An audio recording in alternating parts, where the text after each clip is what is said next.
principais metas dos brasileiros para 2018 são juntar dinheiro e sair do vermelho. É o que mostra uma pesquisa feita pelo SPC Brasil.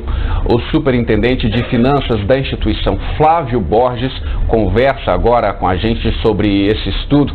Oi, Flávio, boa tarde. O brasileiro não tem o hábito de guardar dinheiro, né? Será que vai ser só promessa aí de ano novo? Boa tarde, Fernando. De fato, a cultura de poupança no Brasil é muito pequena. E o plano de poupar dinheiro, de constituir reserva financeira, foi o principal plano frustrado de 2017. Dentre aqueles planos que os brasileiros fizeram em 2016, esse foi também o principal plano frustrado, mas ele continua para 2018, como você disse, juntar dinheiro, pagar dívidas e perder peso, fazer atividade física. Esses são os três principais planos dos brasileiros para 2018. É um plano característico de uma situação de crise ainda. A nossa pesquisa mostrou um brasileiro mais otimista do que aquele brasileiro do final de 2016, mas um brasileiro cauteloso, porque ainda os números não são dos mais favoráveis, de desemprego e principalmente, e a renda, o acúmulo de uma reserva financeira, ele serve justamente por uma situação de dificuldade eventual, de um imprevisto. Mas eu te perguntar justamente sobre essa questão da cautela, porque no ano passado 85% dos brasileiros tiveram que fazer cortes no orçamento. Em 2018 tem esse otimismo aí, mas é um otimismo moderado, é isso? É um otimismo moderado. Nós perguntamos na nossa pesquisa como o brasileiro, como o entrevistado, avaliou o ano de 2017. 55% ainda avaliaram o ano de 2017 como ruim. Agora, em 2016, essa avaliação ruim foi de mais de 63%. Então, é um brasileiro que vê uma melhora, que vê que nós saímos do fundo do poço, que estamos entrando em 2018 melhor do que nós entramos em 2017, mas ele está otimista. Nós perguntamos e 58% acham que a situação vai melhorar, a situação financeira individual. E 54% acham que a economia vai melhorar como um todo. Então, é um brasileiro que acha que a situação vai melhorar, mas ele está cauteloso porque ele ainda considera a situação atual como sendo ruim. Com certeza. Em 2016 houve o processo de impeachment, também todas as manifestações, evidentemente houve uma certa melhora. Agora, a maioria também diz que vai evitar o cartão de crédito, organizar as contas e aumentar a renda com o trabalho extra, não é isso? Isso, essas são as principais atitudes financeiras daqueles que esperam que a situação vai melhorar em 2018. A questão do cartão, ela fica evidente quando a gente analisa os números de inadimplência. O cartão de crédito é o pior vilão daquelas pessoas que estão com seus nomes registrados, negativados no serviço de proteção ao crédito, seguido pelo cartão de loja, que são os cartões emitidos pelos grandes varejistas principalmente.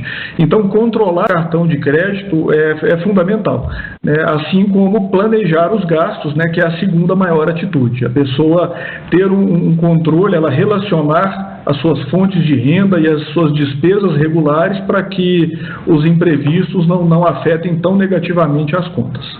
Ô Flávio, a expectativa para a economia teve nota 5,7, para a vida financeira pessoal 6,7.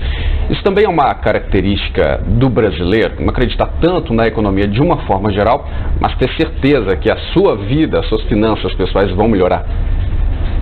Sim, é uma característica e é curioso que essa pesquisa foi feita com consumidores, com pessoas físicas. Quando nós fazemos essa mesma pesquisa com os empresários, que são os detentores de pessoas jurídicas, a gente vê essa característica muito marcada, da pessoa ela não acreditar tanto na economia, mas ela confiar sempre mais no seu próprio taco.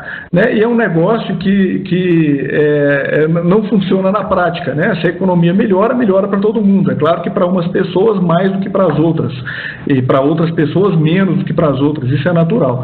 Mas é normal que a pessoa ela tenha uma expectativa melhor em relação a si mesma do que em relação ao seu vizinho. É natural isso. Agora, a gente entra em 2018 numa situação de otimismo, a gente perguntou e as pessoas estão, inclusive, dispostas a consumir mais, caso encontrem preços, condições de pagamento, promoções que possibilitem esse consumo, mas estão cautelosas, pretendendo poupar para constituir essas reservas. Na pesquisa, Flávio, as pessoas chegaram a falar, por exemplo, sobre esse cenário que ainda está indefinido, cenário de eleições nesse ano, que evidentemente vai interferir na economia, pode interferir inclusive na taxa de câmbio, na taxa de juros. Sem dúvida. Não, as pessoas, nós não perguntamos a respeito da expectativa política. Agora, a gente sabe que a questão política é um componente muito importante dessa expectativa, tanto do consumidor quanto do empresário. Pense no empresário que tem um dinheiro que ele pode investir ou não na sua empresa, ou no investidor estrangeiro que está decidindo se vai investir ou não no Brasil. A definição do cenário político é fundamental. E isso no Brasil hoje é uma grande incógnita, Tem um cenário de indefinição judicial para algumas candidaturas, de decisões, de articulações partidárias para outras, que precisam acontecer aí ao longo dos próximos meses, Eu acho que acredita-se que até abril, por causa do prazo de desincompatibilização, essas definições vão acontecer e vão dar um cenário um pouco mais certo, tanto para o consumidor quanto para o empresário de modo geral. A questão política ela é preponderante, sem dúvida alguma. E os indicadores econômicos, eles interferiram nesse resultado, nas respostas das pessoas, por quê? A gente vê o Bovespa aí fechando com o melhor resultado aí dos últimos tempos, também com relação à taxa de juros vem sendo cortada cada vez mais. O brasileiro vendo essas notícias, evidentemente não precisa entender tanto de economia, mas vendo essas notícias dos telejornais, de alguma forma eles se sentem mais confiantes para comprar, para gastar, como você disse? Sim, com certeza se sentem. É claro que a população, de maneira geral, ela está mais preocupada com a sua renda e com o seu poder de compra. Então, se a pessoa ela tem a percepção de que o seu dinheiro está dando para manter ou para melhorar aquele padrão de consumo, ela vai ter a sensação de que a situação melhorou. Agora, há números concretos que afetam a vida das pessoas, Então, a inflação controlada ajuda.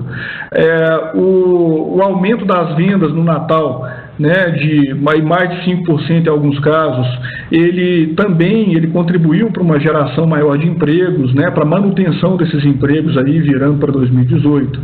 A gente tem aí a taxa de juros menor, que favorece a contração de crédito e os investimentos nas empresas, porque reduz o custo de oportunidade, Então as empresas tendem a fazer planos mais ousados com a taxa de juros mais baixa.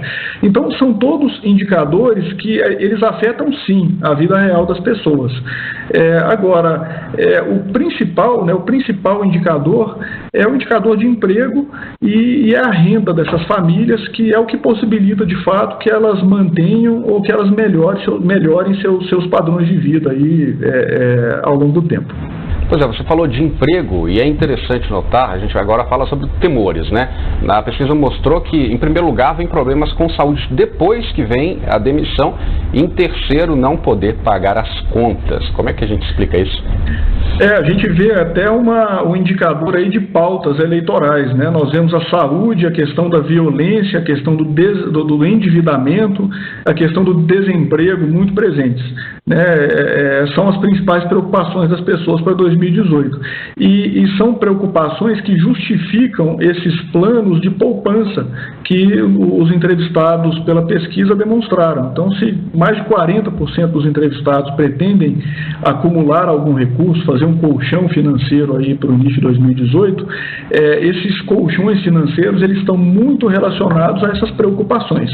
Então, se a pessoa está com medo de adoecer, ela provavelmente vai precisar de dinheiro, ela vai querer ter uma reserva para que uma doença não a pegue desprevenida financeiramente. E isso também vale para a situação de desemprego, porque se a pessoa não tem um colchão e ela perde a sua principal fonte de renda, aí vem o endividamento, vem todas as frustrações, os problemas aí que refletem no bem-estar. E é justamente o que a gente falou no começo dessa entrevista. O brasileiro não tem esse colchão, em geral. não tem esse colchão. A renda é muito baixa, a renda do brasileiro, de maneira geral, especialmente do brasileiro mais pobre, é muito comprometida com itens de primeira necessidade, né? Supermercado, água, luz, né? A gente viu aí uma importância muito grande sendo dada à questão da internet, da telefonia celular também, né? Então a renda das pessoas é muito comprometida com itens básicos.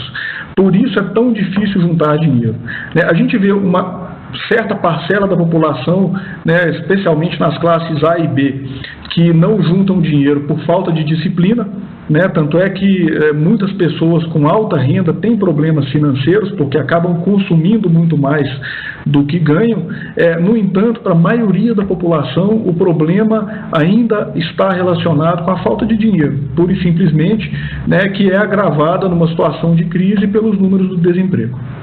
Agora, esse otimismo moderado que a pesquisa aponta, também ele vai ser constatado principalmente nesses primeiros 6 meses do ano, né? Muita coisa está em jogo aí. Muita coisa está em jogo. É uma época que as pessoas acabam gastando muito, né? Com despesas extras, né? Com IPTU, com IPVA, com matrículas, com materiais escolares, né?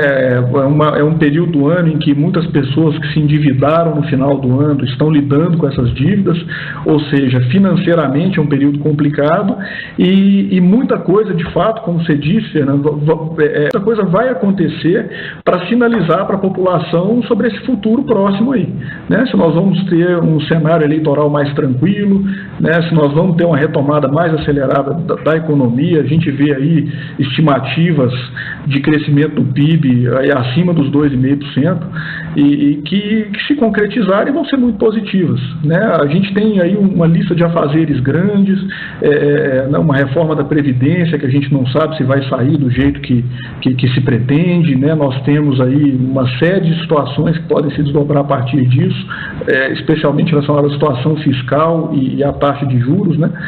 Então vamos esperar para ver. Eu acho que o brasileiro está otimista e indica que, eu acho que essa pesquisa ela sinaliza muito que nós estamos ainda dentro do poço, mas nós já nos afastamos um pouco desse fundo do poço que foi tão sentido aí no final de 2016, no início de 2017.